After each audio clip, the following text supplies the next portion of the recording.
لو أنزلنا هذا القرآن على جبل لرأيته خاشعا أنزلنا هذا القرآن على جبل لرأيته خاشعا أنزلنا هذا القرآن على جبل لرأيته خاشعا متصدعا من خشية وتلك الأمثال نضربها للناس لعلهم يتفكرون.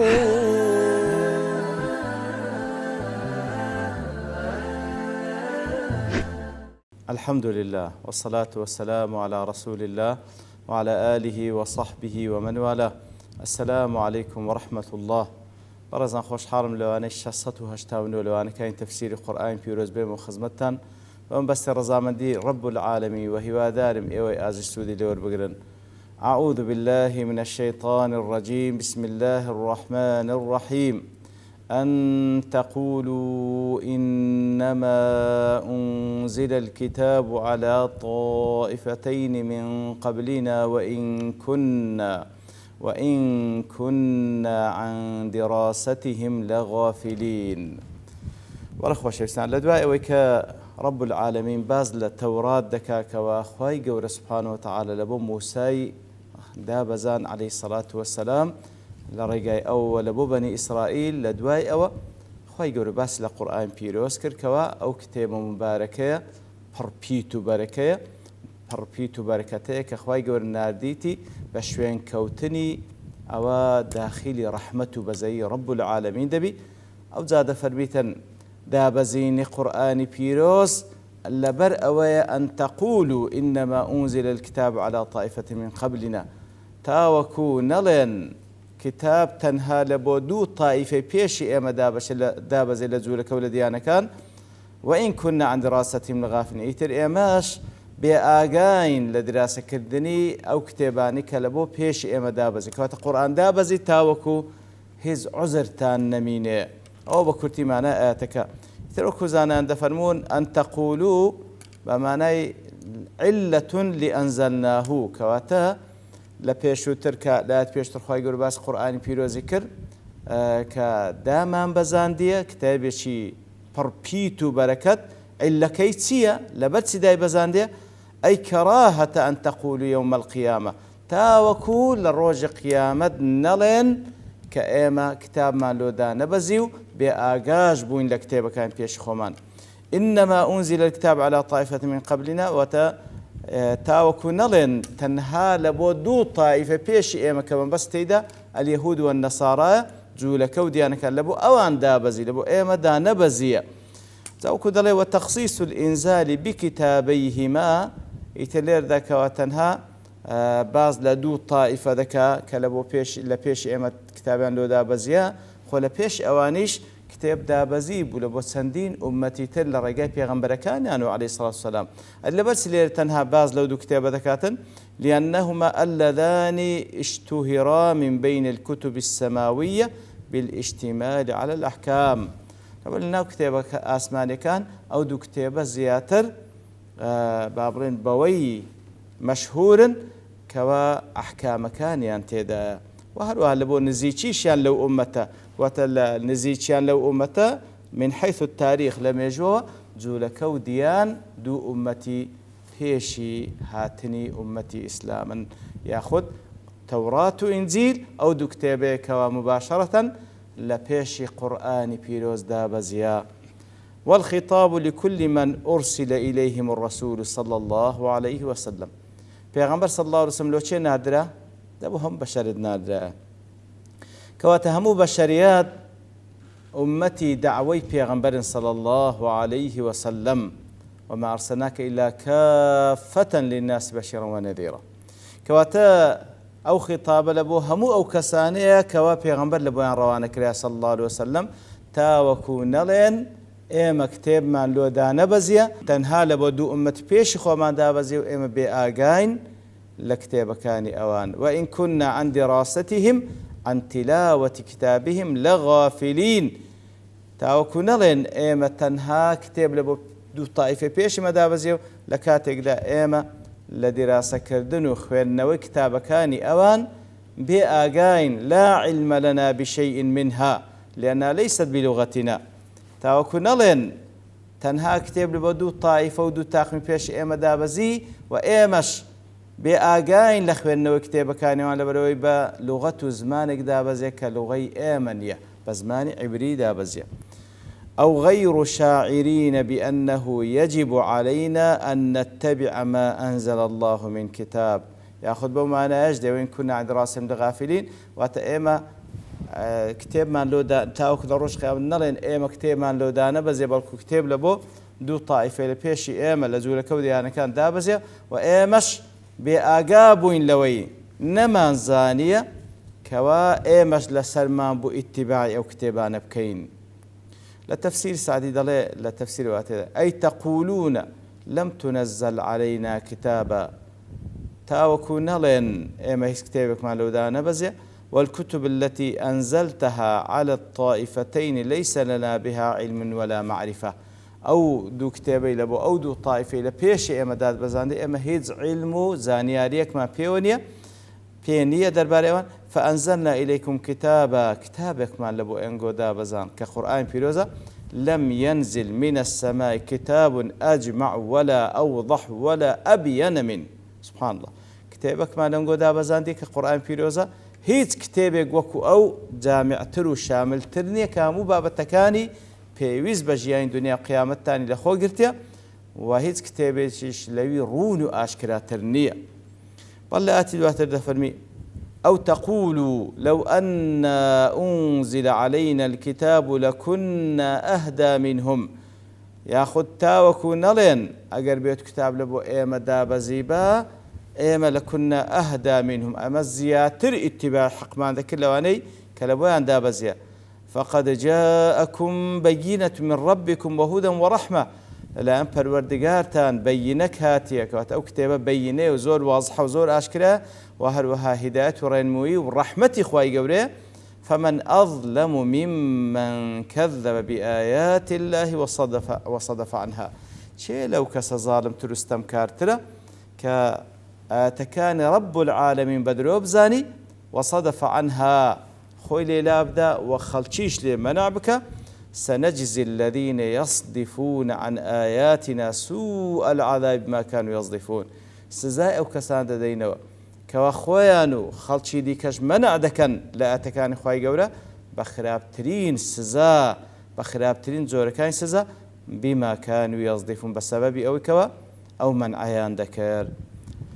والله زوك زانان دفن أو تقول لو أن أنزل على الكتاب كاتك أنقو بلين أقربت كتاب لبو إيما دابزي كما أنزل عليهم هل وكل لبو أنا بيشتر دابزي أقر لبو إيما دابزي لكنا أهدى منهم أي أحق يأخذ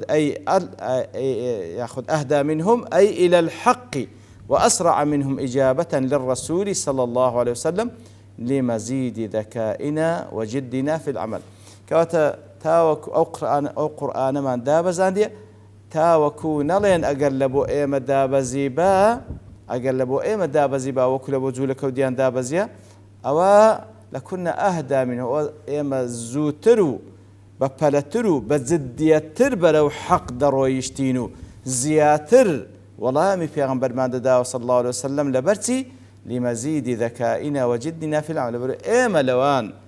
بيداترو زيركترين وإيما تزديترين لكاركلو أقلبو إيما دابزيبا إيما زياتر برو هداية درويشنو زياتر استجابة من دبو لبو پیغمبر صلى الله عليه وسلم فقد جاءكم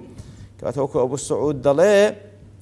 ليردا فقد جاءكم متعلق بمحذوف أو جملة بيوستا بجملة شتركوا حذف كراء ينبئ عنه الفاء الفصيحة أو فائك ولا سر فقد جاءكم فائك كبيقول فاء فصيحة أو إشارة لك ولا بيشوتر جملة شي محذوف هيا بلام ولا مكيد أو جملة بديار ذكوي إما معلل به أي لا تعتذروا بذلك فقد جاءكم كوات جملة شي محذوفة يان أو جواب علي لبوبي كوات عذر مين ولا بخوتان فقد جاءكم عذر مینەوە لە بۆ خۆتان ئەوە کتێبتان لۆ هات وئیما شەڕت له یانەوەتە ئەو جملەیە دەبیتە مەرجێک لە بۆ ئەو ئەی ئین صدقتم فيما كنتم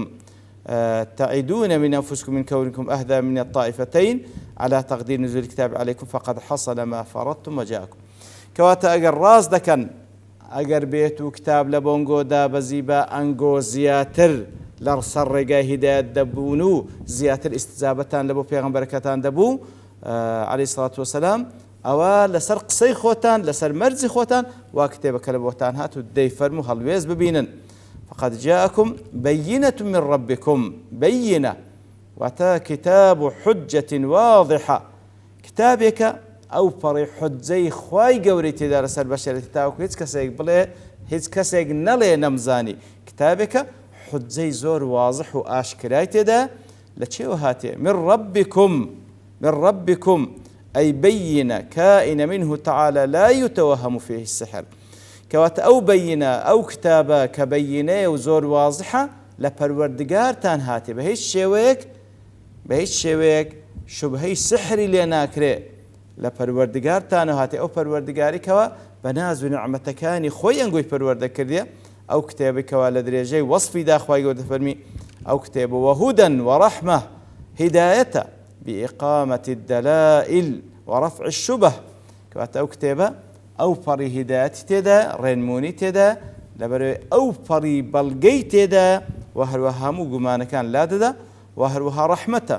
وهو أثر من آثار رحمته كوات أو كتابة ناردني أو كتابة يكيك لشوين واركاني رحمتي خوايقو لروانقي رحمته وخوايقو ناديتي لإنقاذكم من العذاب وفوزكم بالجنان أو كتابة لروانقي رحمته خوايقو ناديتي تاوكو لسزا بتان باريزي تاوكو سركوتو سرفراز بن بتسونا بهشتي وكل معارج واي تفسيرك لا قاسمي دلي لا تفسير رحمتك كده فرمي رحمته بإفاضة الفوائد رحمته لبرأوي أوهم السودة بسرداد باريني وتسهيل طريقكم وتيسيرها إلى أشرف الكمالات ريقاتان لبو آسان دكا لبو قيشتن بو بري درجات كمال بشري لتفسير سعديج دلي أو كتاب رحمة أي سعادة لكم في دينكم ودنياكم كوات رحمة لنا پروردگار وهاتي تاوكو بختوري دنيا وقيامت بن فهذا يوجب لكم الانقياد لأحكامه إثر أو كتابك والأروانق رحمة خواهي قولوا هاتيا بينا والواهداتا دبيتا كما دام كتابك بي بو مواصفاتها تبي لسرتان بيوستك ملكزبا لبو أحكامكاني والإيمان بأخباره إيمان تان هبي بوشتاني كتيدا باسكرا لا هوالكاني أمتاني بيشوتر كلماي باسكرا هلا آدم عليه الصلاة والسلام هوا هروها أو أخباراني كوا باز لغيب مستقبل وباز لقيامتك تاوك إيمان تان بيهبي وأن من لم يرفع به رأسا وكذب به هركسك سري لو برزنكاتو إيماني بينين بلكو بدروي بزاني فإنه أظلم الظالمين يتر أو كسا لهمو استمكار ترى لو يخواي قد فرمي فمن أظلم ممن كذب بآيات الله وصدف عنها شيء لو كسا ظالم ترى كواتا فإن مجيء القرآن المشتمل على الهدى والرحمة موجب لغاية أظلمية من يكذبه كواتا أو كتابي كوا أو بينية أو هداية أو رحمة أو هموشتي لخو قرتيا هر كسيك إيماني بينين وبدروي بزاني لنتيجة أو كسله موان ظالم ترى وإذا كان الأمر كذلك فمن أظلم ممن كذب بآيات الله وصدف عنها شيء لو كس ظالم ترى كوا بدروي بزاني وصدف عنها أي صرف الناس وصدهم عنها وتخلشي لي منع بك وخلشي لي لا بدات لو كتبه فجمع بين الضلال والإضلال كواتا صدف عنها زياتر لتفسير قاسم وهاي لك دايته وتخلشي لي لا بدا خلشي لي منع بك كوات هم بخوي بدروي زاني هم خلشيش لي لا بداتا كوات جمع بين الضلال والإضلال هم بخوي قمرابو هم خلشيش قمرادكا أو زاد فرمي سنجزي الذين، والمعنى إنكار أن يكون أحد أظلم منه أو مساوٍ كواتا هیچ کەسێک وەکوی نییە و لەویز یاخۆ هیچ کەسێک لەوی زاڵمتر نییە و هیچ کەسێک وەکوی نییە کەوا هەم بەخۆی بەدرۆی بزانی هەم ئاتەکە هەم خەڵکیش لێ مەنع بکە. سنجزي الذين يصدفون عن آياتنا، سزاء أو كسان دينه وكوا خلشي منع ذاك الآيات كان إيما التي لو لم يصدقوا عنها لعرفوا إعجاز لو لم يصدفوا عنها لعرفوا إعجازها، أو كسان أقربيت منع نكرابان أو ديان زين كتابي شي معجزة بلام شيطانك كسانك شيطان لإنسكان كاتك وخلشي منع ذاك ئیتر ئەو خەڵکە ئاشنا نابن بۆ هەموو معجزەیەکەوە لە قورئانی پیرۆز داهاتێ. ئیتر ئەو کەسانێکەوە خەڵکیمان نادەکەن لە قورئانی پیرۆز چیان لێ بەسەر دەینین؟ سنجزي الذين يصدفون عن آياتنا سوء العذاب، خراپترین سزایان بەسەر دادەینین بما كانوا يصدفون، بسبب ئەوەی کەوا يصدفون خەڵکیانمان نادەکرد، هەم خۆیانمان نادەکرد هەم خەڵکیانمان نادەکرد جزاء لهم على عملهم السيء، لە بەرامبەر ئەو کار و کردەوە خراپانەی كأوان ديان كير. إتر وكل تفسير سعديش دليتا كوات لو آتا أو بديار دكي كوا علم القرآن أجل العلوم وأبركها وأوسعها كوات براستي أو قرآن كخواي قرب بينا وهروا بهدايات ورحمة باس كده أو علمي كوا القرآن ده أجل العلوم قولة ترين وهروها ببركة ترين فراوان ترين علم، وأنه به تحصل الهداية إلى الصراط المستقيم. هل لسد أو رجاء ولا خلال القرآن بيروز براستي رين موني ذكر برو أو راست الرجاء كوا